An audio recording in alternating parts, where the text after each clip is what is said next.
네, 안녕하세요. 산재행정 전문 변호사 신혜원 변호사입니다. 오늘은 근로복지공단 지사에 산재 신청을 하셨다가 불승인 결정을 받으셨을 때 그 이후에 불복 절차는 어떻게 되는지에 대해서 좀 말씀을 드려보려고 합니다. 그리고 중요한 불복 제기 기간에 대해서도 함께 설명을 드려보려고 합니다.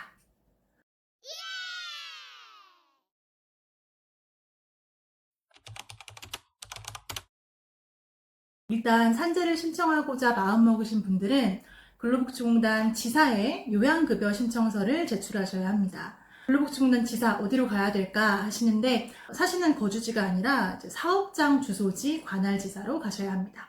재활보상부로 가시면 되고요. 최초로 신청하실 때는 요양급여 신청서를 제출하셔야 됩니다.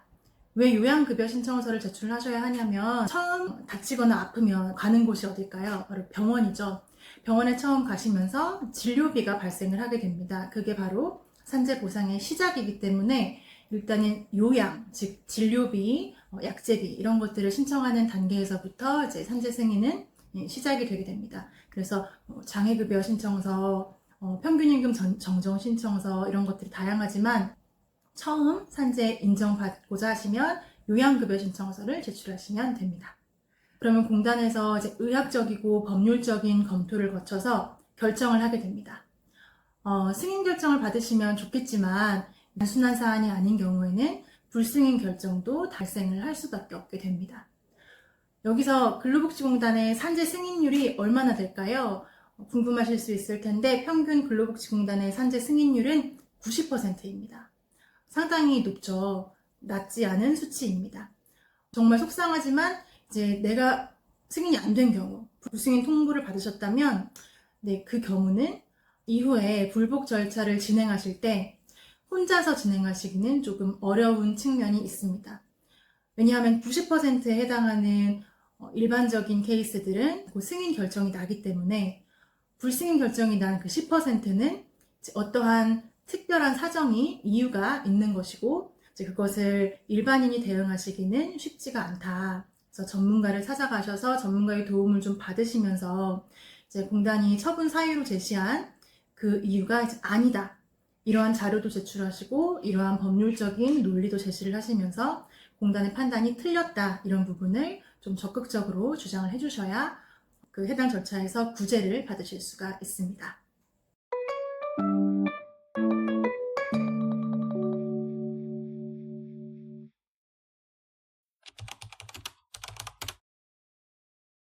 네, 이제 공단 지사로부터 불승인 결정 통지서를 받으신 경우, 그 경우 후속 절차에 대해서 어떠한 조치를 취하셔야 하는지 설명을 드리겠습니다.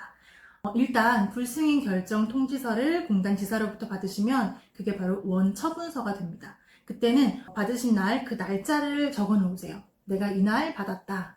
굉장히 중요한 법적인 의미가 있기 때문에 적어두시는 걸 추천드리고 그리고 우체국 문자 같은 거 있으시면 보관해 두셔도 도움이 됩니다.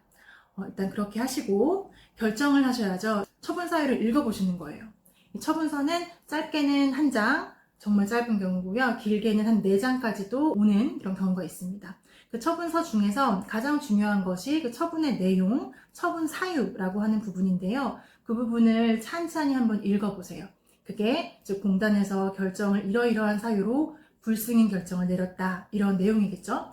근데 그 이유가 공단에서 말하는 이유가 이제 납득이 갈 수도 있습니다. 그래. 그래서 적으시는 분들도 간혹 계시고요. 하지만 읽어봤는데, 그래도 납득이 가지 않는다. 공단이 조금 심도 깊게 판단하지 않은 것 같다. 이런 생각이 드시면 이제 불복 절차에 진행을 하셔야 됩니다. 그때 이제 절차가 심사청구, 재심사청구, 그리고 마지막으로는 행정소송이 있습니다.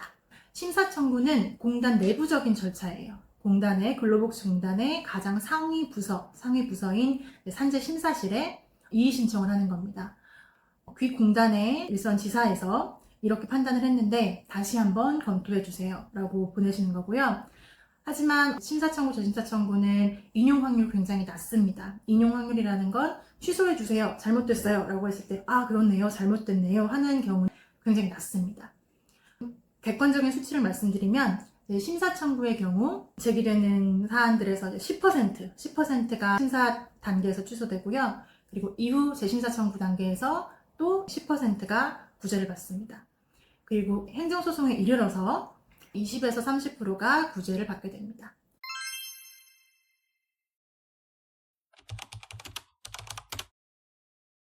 제가 경험에 비추어서 생각을 해봤을 때 심사청구, 재심사청구는 결정하는 사람들이 공무원입니다. 그들도 공무원이기 때문에 기존의 기관에서 내린 처분이 명백하게 눈에 보이는 하자가 있지 않으면 그걸 뒤집기가 굉장히 부담스럽고 어렵습니다. 그래서 이제 결과적으로 심사청구, 재심사청구는 10% 정도만 뒤집히기 때문에 조금 시간만 지연하는 그러한 결과가 있을 수도 있습니다. 그에 반해서 이제 행정소송은 판사가 이제 판단을 하죠. 판사는 공무원이긴 하지만 조금 그 권한이 다릅니다. 기관 자체도 이제 행정부가 아닌 사법부이고 조금 더 이제 사안들을 깊게 들여다보고 본인이 적극적으로 좀 개입해서 구제를 해줄 수 있는 그런 권한을 가지고 계신 분들이기 때문에 좀 여기서 확률이 좀 높다. 소송까지 가는 경우에 이제 20에서 30% 취소가 된다. 이런 말씀을 드리고요. 상담을 오시는 분들이 많이 여쭤보는 게 심사청구, 재심사청구 괜히 해서 불리한 즉 처분을 뒷받침해주는 그러한 결정문만 쌓아놓는 꼴이 되는 거 아니냐 이렇게 고민하시는 분들도 계신데 꼭 그렇지는 않다. 이것 또한 하나씩 이제 나에게 주어진 10%라도 가능성이 없는 건 아니잖아요. 나에게 주어진 기회라고 생각하셔서 이제 그래도 다 해보겠습니다. 다 거쳐보겠습니다. 하시는 분들도 계시고 그냥 바로 소송 가겠다. 시간 끌 그런 힘도 없고 어차피 확률이 낮기 때문에 바로 법원의 판단을 받겠다라고 선택하시는 분들도 계십니다. 법원에서도 안 될 거니까 안 된다고 했겠지 이렇게 생각하지는 않습니다. 제 경험에 비추어 봤을 때 법원에서도 알고 있어요. 이 전심 절차 기관들은 굉장히 보수적인 결정을 내릴 수밖에 없는 구조적인 그런 한계가 있다는 걸 알고 있기 때문에 법원에서 처음부터 다시 검토를 해주니까요. 그렇게 생각하시면 되시고,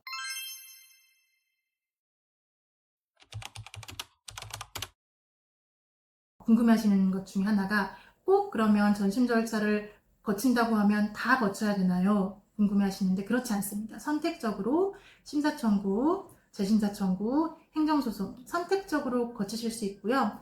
이게 점진적인 절차이고 계속해서 상위 기관의 절차이기 때문에 심사청구 거치고 바로 소송 가셔도 되고 재심사청구 거치고 바로 소송 가셔도 되고 바로 소송을 가셔도 되고 이런 경우의 수가 있다. 이렇게 설명을 드릴 수 있겠습니다. 이게 정말 마지막인데요. 불복 제기 기간이 가장 중요합니다. 이건 마지막 결정문을 이제 받은 날로부터 90일 이내에 본인이 하고자 하는 불복 절차를 제기를 하셔야 되고 이 기간은 법에서 정한 불변 기간입니다. 전혀 예외 없이 자비 없이 정확히 지켜야만 하는 기간이기 때문에 반드시 지켜주시기를 부탁을 드리고 그리고 90일입니다. 3달이 아니에요. 3개월로 치시면 안 되고 일수 하나하나 카운팅 하셔가지고 90일을 세셔야 합니다. 그 부분을 꼭 기억하시기를 당부드리면서 오늘은 여기까지입니다. 산재의 신혜원 변호사였습니다. 감사합니다.